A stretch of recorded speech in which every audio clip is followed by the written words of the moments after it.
Hi, you're listening to Coffee and Culture on Talk 1260 and 103.7 KTRC, streaming at santafe.com.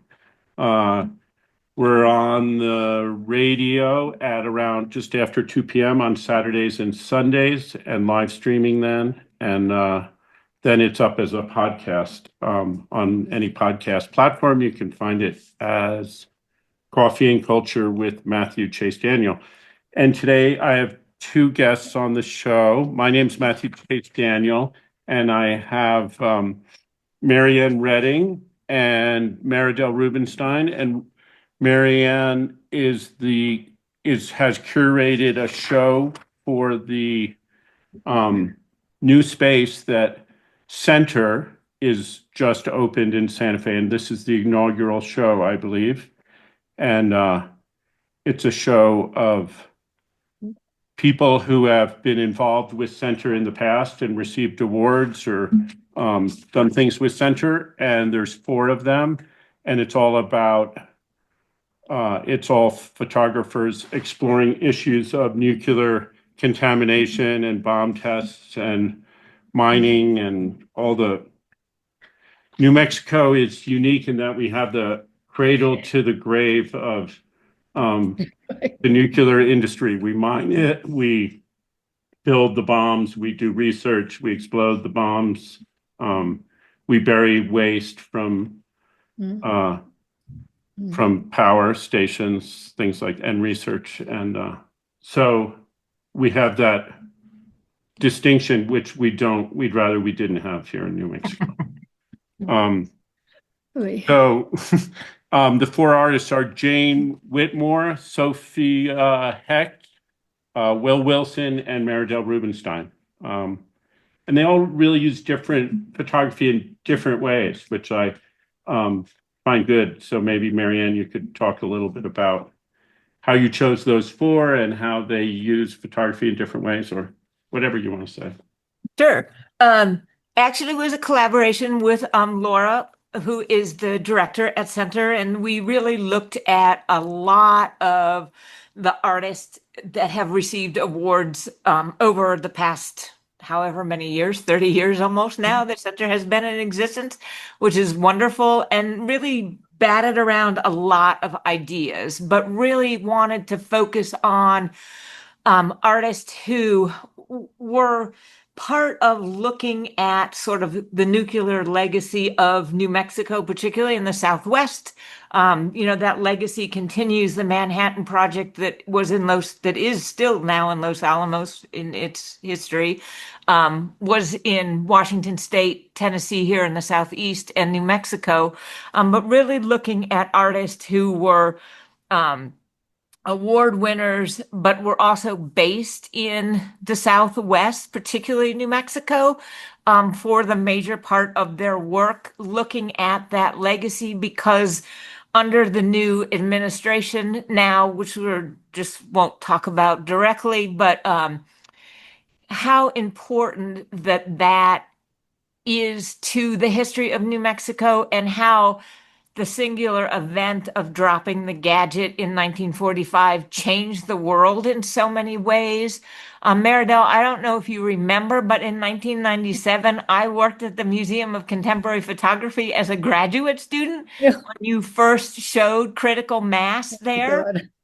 And it is still relevant today. So we wanted to find a contemporary issue that had long relevance. And so out of those conversations that Laura and I had, we really picked the 4 artists that were in this exhibition, because each of you do work with photography so differently. Will Wilson works with a lot of drone photography. Meridel, you create these beautifully fantastic interactive installations that are immersive. Sophie Hecht is looking at the communities within a 50-mile radius of the dropping of the bomb of Trinity Site. There are multiple sort of ripple effects of people who are affected by that still today because of the contamination. She's looking at the communities and doing oral histories and working with those communities. to talk about the legacy of cancer and other diseases in those communities, what's happened to the land, what's happened to the livestock.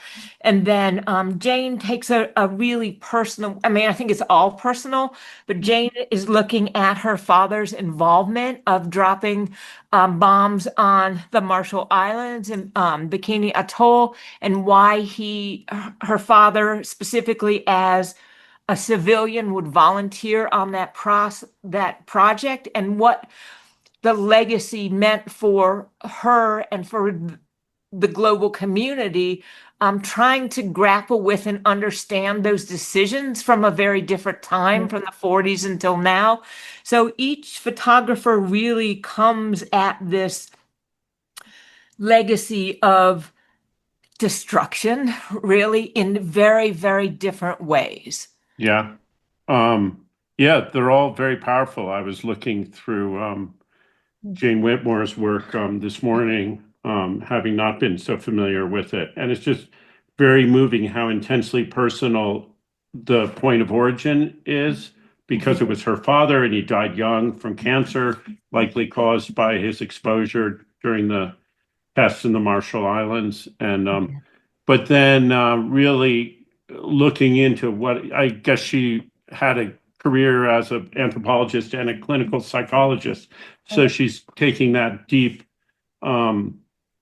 introspection in what it means for her family, for her father, for all of them, and then taking it further and going to the Marshall Islands herself and going to Arkansas, where apparently, which I didn't know, there's a whole community of Marshallese in one city there, one small town city, and talking to people and making it very real, both for her and for them and for all of us who see it. And that's just it's a great sort of holistic, encompassing project that way that I really appreciated. And it's writing too, writing old typewritten pages of her father's describing the being at the tests and what that was like. Yeah, I think each of the artists in this exhibition is grappling with that legacy in a different way, but also very committed to showing what it means now for communities, locally, regionally, nationally, and globally, really, because the world changed at that point. And what does that look like? What did it look like then, and what does it look like now? Yeah, and the contamination from then and from now and from the future doesn't stay put in one place. The Trinity fallout, I think, hit 40 something different states, and 46. And as you said, it's for the long haul. It's a long timeline, and it's not just a long timeline of these projects and the last however many years it's been since Trinity, but the half-life of this stuff is 10,000 years. So it's important not only now but long into the future and globally. And Meridel, will you talk a little bit about the duration of your investigation and your photography, and why you're still so committed to this important project? Well, this project, Critical Mass, my project was Critical Mass, and it was a collaborative project, started 36 years ago with Ellen Zweig and Woody and Stena Vasilka. And so it was a collaboration, and fell in my lap through Ellen, who I was teaching with at San Francisco State. And she's a poet, performance artist, and video artist. She's still working. And we team taught. We met my first day there at San Francisco State, and we team taught image text classes. And then she had been focusing on Victoria women travelers in her performances. And my husband, Jerry West, just said, "You really ought to look at Edith Warner." And we were kind of wanting to do a project together. And I didn't know anything about this up until this point.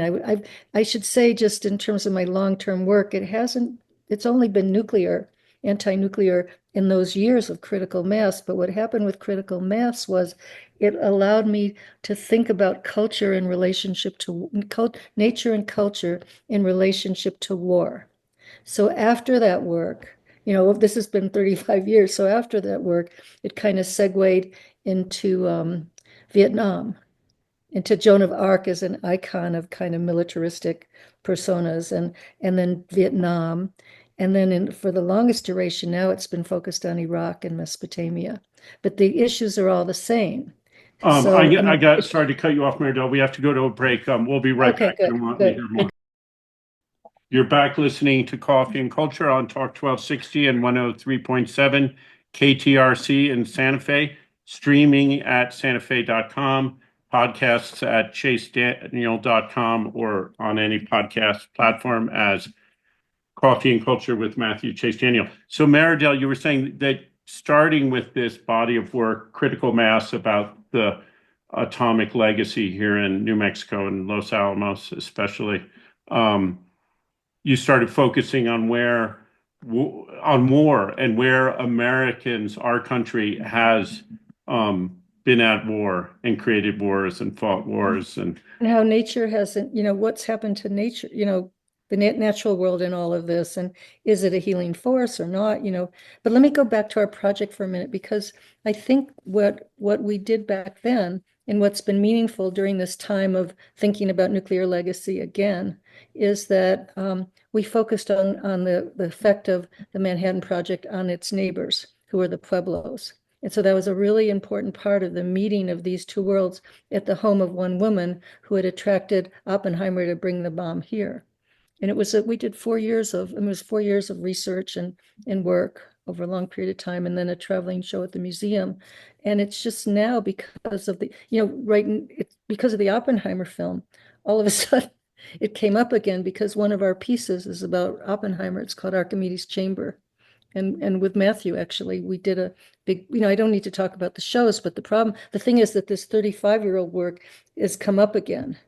And it's really interesting why it's come up. And at the opening we had at CCA, there's a piece called The Meeting, which are portraits of people from San Ildefonso and objects they've selected. It's kind of a checkerboard of objects they've selected to represent them on one wall. And on the other, so it's a grid. And then on the other wall are portraits of the living Manhattan Project scientists at that point in time, which is around 91, and objects from the lab and science, different museums that I chose. And then the trick was to have these different objects mirror each other in different ways to show the different cosmologies, the different relationships to nature, things like that. And in the middle is a video of an old woman braiding and unbraiding her hair. And it's about these two worlds weaving together in and out of each other's lives. So at the opening, the grandchildren of the people in the portraits came. Wow. And that was so fantastic. It was really quite fantastic.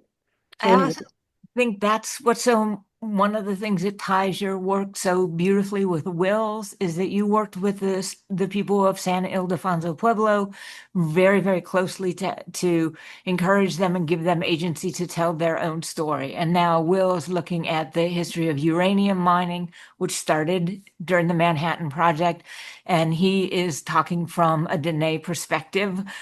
So again, looking at whose voices are at the table and how important that is, and how your project encouraged so many different people to come together and have this conversation. And Will is doing the same thing. And I think also that's something that Sophie does with her project is the oral histories and the documentation that she is working on with the communities that are still affected. I mean, all the communities that you're working with are so affected by that one project and that the key dropping of that bomb in New Mexico, which changed the world. I mean, nuclear fission was tested underneath the football stadium in Chicago. And when they first tested it before they created the bomb at the Manhattan Project in Los Alamos, I mean, that was part of the Manhattan Project. They didn't know if they were going to blow up the world or not. I mean, and that's critical. That's critical mass. We would not be here today. And that singular scientific revolution, whatever you want to call it, changed the world. And it still has an effect on global citizens. And I think in so many ways, it ties into so many other things that are important today. We look at climate change, we look at climate literacy, we look at the fallout and the after effects, and it goes back, Meridel, to exactly what you were talking about. What effects has all of this had on nature? And we are part of nature. So what effects has it had on ourselves? You know, one of the most important pieces that I made is a piece about Niels Bohr. And so Niels Bohr was quite a great scientist who comes after Einstein in terms of working with the atom. And what he does at some point is to, before Heise, so all these, what I wanted to get to was the young men who were making this bomb during the Manhattan Project. They were just out of graduate school. They'd studied with Oppenheimer, or knew, you know, they were young. They didn't have the ability the ethical ability at that point in time to understand what they understood what they were doing. But so Niels Bohr would visit them at the lab. And he's the person before, so everybody's after Heisenberg in Germany, who does this theory does the uncertainty principle. But Bohr does the work before that. And what he finds out is that there's more than one given proof for any theorem, that classical science is not fixed. And he has this total despair over it. He wants to kill himself, but he remembers Kierkegaard. He's Danish, and he gets out of his funk and he keeps working. And so for me, and he's the one that visited and advised them about the future. He's the only one that could see the future. And he advised them, and they couldn't hear it. They could not hear it. But the young men actually did hear it. After Trinity, after that first bomb test, the young scientists gave Oppenheimer a letter to take to the naval commander to try to stop things. And at that point in time, Oppenheimer didn't deliver it. It was later that he began to doubt what had happened. So I was really interested in these moral questions for Oppenheimer and for these young men. How, you know, trying to put myself in their place. So why couldn't they stop? Once they had this, you know, why can't you with this knowledge stop? It's there. And so I have a piece called The Big Shell, which is me. It's about, I asked a wonderful Zuni ethnographer, Ed Ladd, if the Pueblos had a weapon of ultimate destruction. And he told me the story of the Big Shell. And the Big Shell, when the 1600 something, when the Spaniards had the Zunis up on Corn Mountain and the day was lost, and the warrior clan called out the Big Shell Society to get out their shell. And they blew on this conch shell that produced a sound that was so terrifying that the Spaniards melted in their tracks. There was no blood, nobody was killed, and the day was won. And I said, well, what happened to the weapon? And he said, oh, it was probably put out on some ledge to disintegrate because they didn't have to use it. And then by then they had forgotten all the right prayers and rituals, and they weren't ever going to use it if they didn't know what they were doing. And so I have this kind of counter story in there, talking about ethics and decision making. I love also, Meridel, how in that critical mass project, there's photos of the scientists and photos of the San Ildefonso Pueblo people. And that at the time you were doing it, that time of the Manhattan Project was very long ago, even then. Then it was 45. When I made the science portraits, it was 45 years. Right. Which seems like a long time at the time. But now in our time, 35 years later, those people are all gone. And so even though it feels like you weren't there then, when you're making it, it survives into the future as a record that's much closer to the time. I mean, I felt that way like when I was a teenager and a young adult in the 1980s. I felt like the late 60s and early 70s were this sort of mythical time that had long been past. And then later I realized that I was just sort of still in that time. And we lived through that time. Yeah.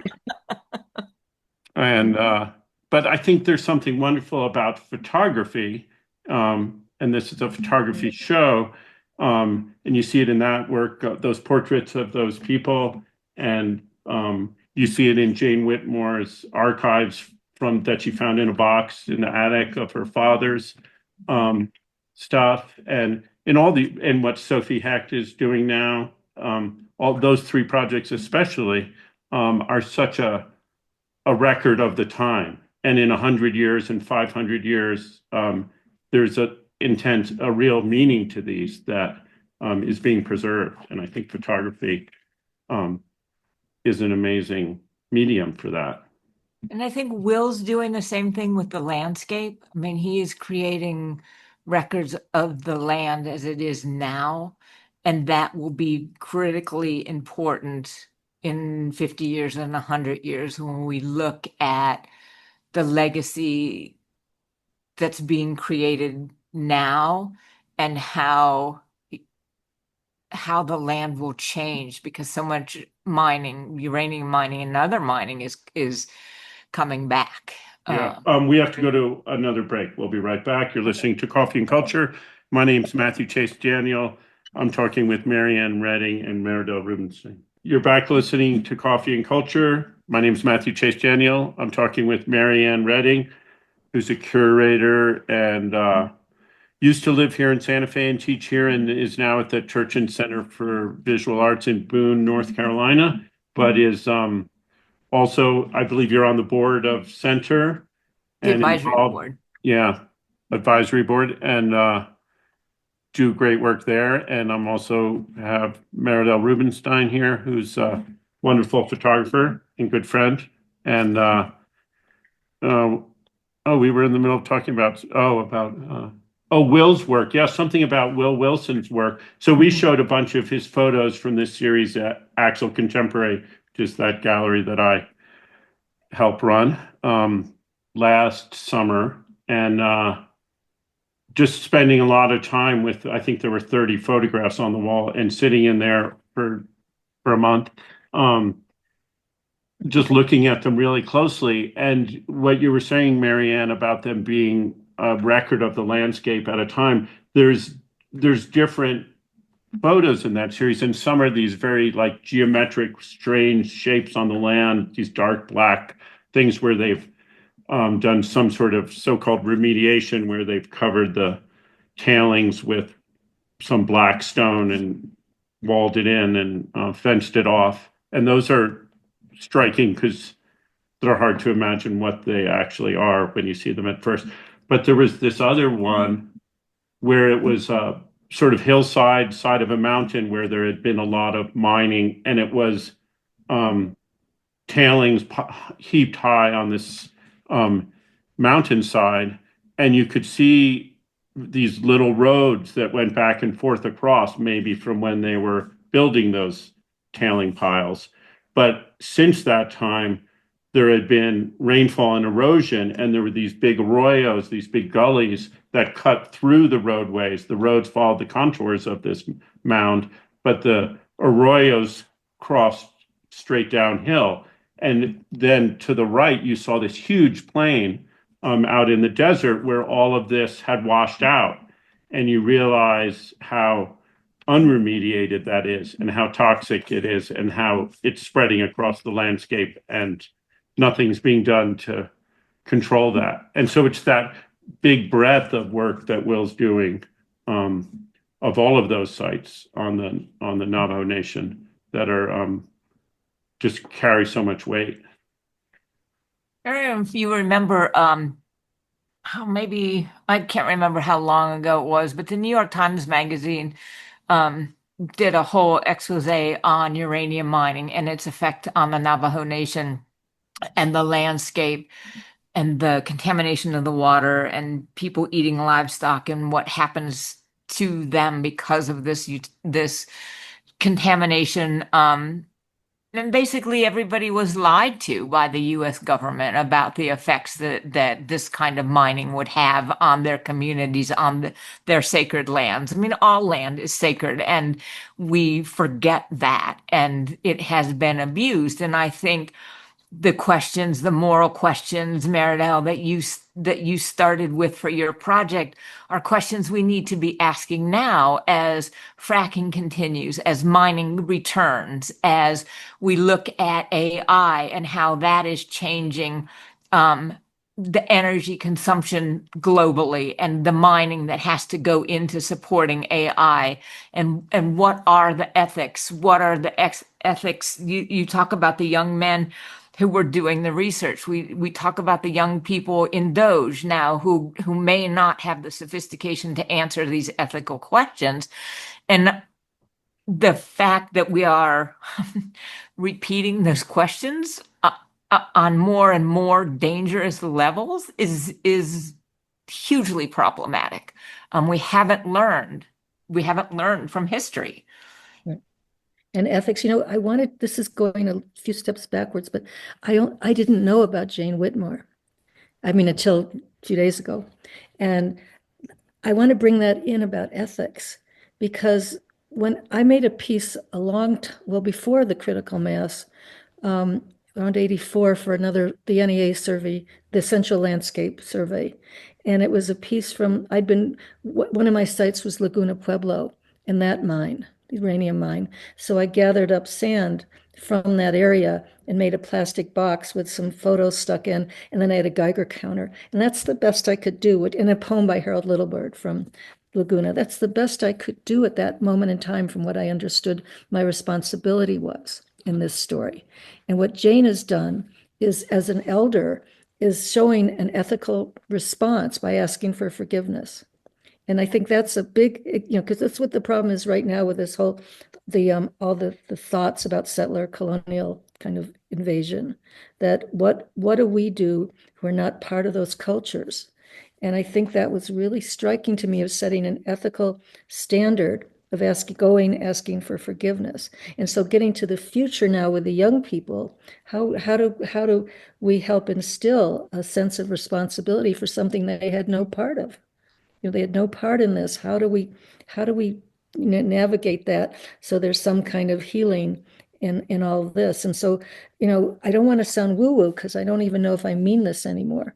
But I did, through the next 50 years or whatever, begin to think that I spent some time in Ireland, and I never made work about this, but I visited these centers, one for women and one for men, in Dublin, no, in North Belfast.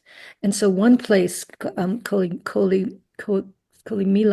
the other place was taking soldiers from both sides of the Troubles and taking them first out into the wild together, to be together, having to survive, and then having South African militants come and join them from both sides of in South Africa.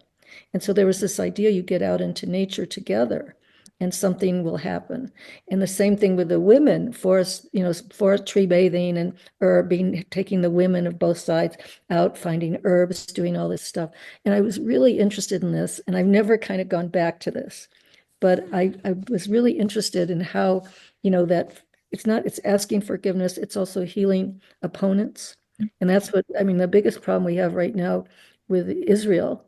I'm sorry, I hope I don't get thrown in jail for this, but the biggest problem with Israel is that they didn't do their work.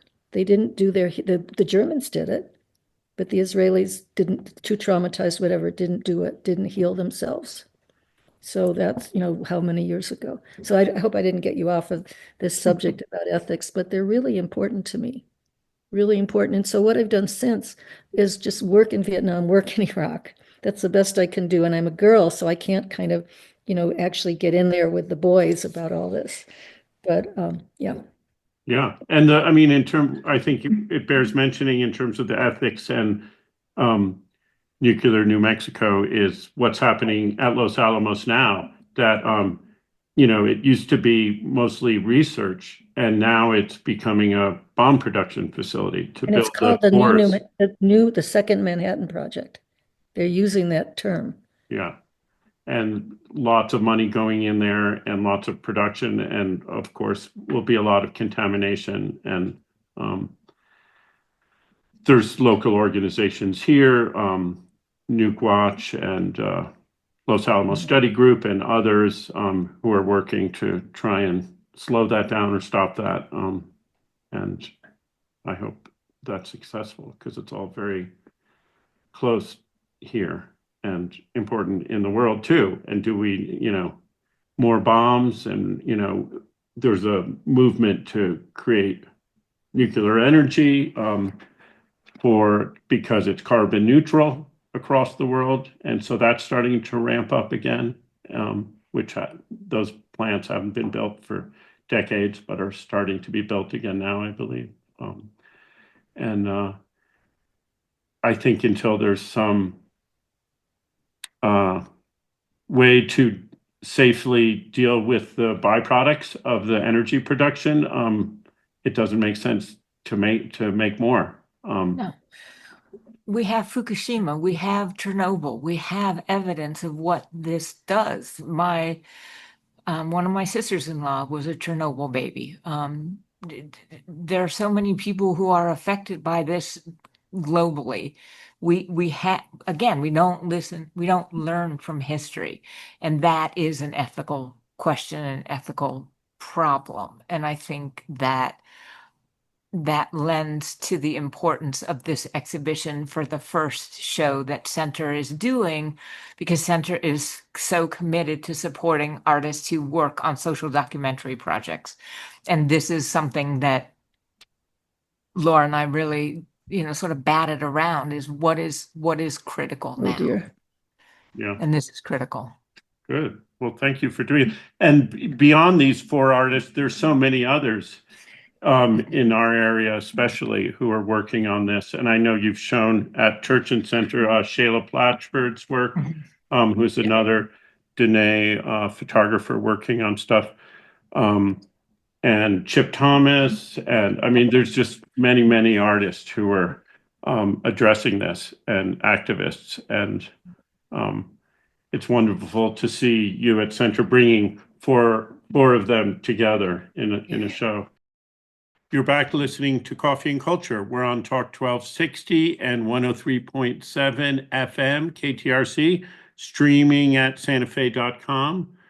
My name is Matthew Chase Daniel, and you can also listen to podcasts of this show and past shows at Coffee and Culture with Matthew Chase Daniel, which you can find on any podcast platform in the future. And I'm talking with Meridel Rubenstein and Marianne Redding. And Marianne, you were just talking about Shayla Blatchford's work. So please continue. We showed Shayla here. Shayla was one of my students at Santa Fe University of Art and Design, and I've worked with her for a long time. We brought Chip Thomas to campus to do a mural with the Junaluska community here in the Appalachian region, which is the traditional Black community here in Boone. He worked with them to do a mural. So it's important, I think, to realize that these artists have something to say no matter where they're based, to a national and an international audience, really. That these are questions, ethical questions, moral questions, environmental questions that affect the whole world. Yeah. Matthew, Shayla is going to have an exhibition at Center. Oh, good. Oh, that's So great. That's somebody to great. talk to, a younger artist, who, like you said, is Danae, and is really working on a really interactive project, not just the photographs and the oral histories, but a way to Oh, it doesn't. bring her work, bring other people into her work so that they can share their stories on an internet, a website platform. So really looking at including multiple voices in her story. Yeah, and that's always such a hard thing to do in rural communities and Native communities, to have a platform where people can upload their content or contribute content in those ways. And she's working really hard at that. And luckily, she's got a lot of support. She got a Creative Capital grant. She's gotten other grants. She's really dynamic, and she has something really, really important to say. And most of all, she is giving voice to many, many people in her communities, and then also taking this globally, which I think is an important part of it. She's fearless. She's absolutely Yeah. fearless. Yeah, she's really an amazing photographer, amazing activist. Yeah. Yeah. We're lucky to have her here in Santa Fe. Thanks for convincing her to stay. I know she moved out here from LA, from Long Beach, and was thinking she would go to school and leave. And people she met while she was here convinced her that she should stay here and keep working on what she was working on. So Yeah. we're lucky for that. Yeah. Do you want to can you talk a little more about the Turchin Center for Visual Arts and what that is and what your mission is and what you're doing there? Thank you for the question. The Turchin Center for the Visual Arts is the University Art Museum for Appalachian State University. And Appalachian State is really committed to educating young people for the future of the planet, for sustainability. We're one of the top 10 schools looking at sustainable issues. Our project that we're working on for reaccreditation is climate literacy. So when in 2022, I rewrote the mission statement for the Turchin Center to really work with artists who had something important to say about the climate and the environment, historically and now. So we show local, regional, national, and every 2 years we do an international show. This summer we'll be showing artists from Thailand who are all looking at global environmental issues. And I've also, as you mentioned, Matthew, I'm still on the advisory board at Center. And part of what Center does is for their support of social documentary photographers is to give them every year, part of their award packages to have an exhibition somewhere in the United States. So we currently have an exhibition up of their award winners from 2024. So I still work closely with Center and have this idea that I've had since I was in third grade, that art can change the world. And that no matter where you are, you're part of a larger community of artists who are thinking creatively about solutions, not just the problems, but what those solutions look like. And I think all four of the artists in the Center show do that. I think Shayla does that. I think a lot of artists that you've mentioned also globally do that. And so that's sort of been my mission, both in New Mexico when I was there and now here. Interestingly enough, both being very close to Manhattan Project sites, for All right, better the or for Savannah worse. River is near where you are. Right, Tennessee is Yeah, you're right there. 45 minutes there. away. Right. Well, interesting.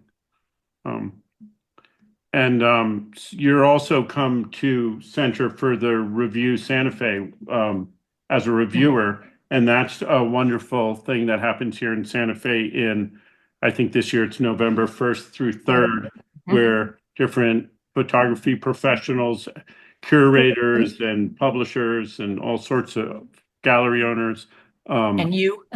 and me sometimes come and look through photographers' portfolio and give them feedback. And it's a wonderful thing that happens in the world of photography that doesn't exist really in the world of painting or sculpture.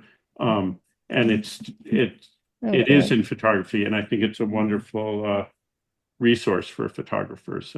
And there's community events for the community here in Santa Fe where you can come and look through the work of 100 different photographers in an evening and meet them. And it's really Marianne, great. will you come for the panel? Yes, For I will this be there for the exhibition? panel. I'm actually flying in from Washington, D.C. because I'm on will be at a summit at the Smithsonian. There's a Rural Leaders Summit at the Smithsonian the Memorial Day week, and then I'm flying in from Oh, D.C. boy. for the panel. I won't make it, unfortunately, for the reception on Friday night, but I will be there for the panel on Saturday. Oh yeah, we should Great. mention that's so the new gallery and offices of Center are at 1570 Pacheco Street, Unit B1. So it faces the street right there on Pacheco Street. Can't miss it. That's number 1570. And the opening reception for this show is Friday, May 30th from 5 to 7 p.m. And then the following day on May 31st, on Saturday, there'll be an artist panel. So Marianne and all four artists, I believe, will be Yes. there. And that time, I think it's 1 to 3, 1 yeah, o'clock. I'm not sure. You I know, this couldn't is a find it. landmark event because this is a real photography exhibition space that will be public. This is really finally, I mean, a great groundbreaking thing to have this space. Yeah. Really extraordinary space. Yeah, it's a beautiful space. I've been in there a couple times. But it's great that it's opening now and the summer is starting here in Santa Fe and there's all sorts of reasons to be here and things to do and see. We're coming out of our annual winter hibernation where we all go into our little caves and do our own work. And now we're coming out to breathe the air and stand in the sun again. So Right? um, Really good. we're out of time, and I appreciate you both so much, and so much for you spending the time here with me. And so I'll see you both in a week or two. Week or two. Thank you so much for this, Matthew and Marianne. Thank you. Yes, thank you both. So come join Marianne and Meridel, along with Sophie Hecht and Jane Whitmore and Will Wilson. The opening reception is Friday, May 30th from 5 to 7 at Center's new exhibition space, 1570 Pacheco Street, Unit B1 in Santa Fe. And then on Saturday, May 31st from at 1:30 p.m., there'll be the four artists and Marianne will be speaking panel discussion in the same place. And the name of the exhibition is From the Field, Nuclear Legacy. So see you there. Thank you so much.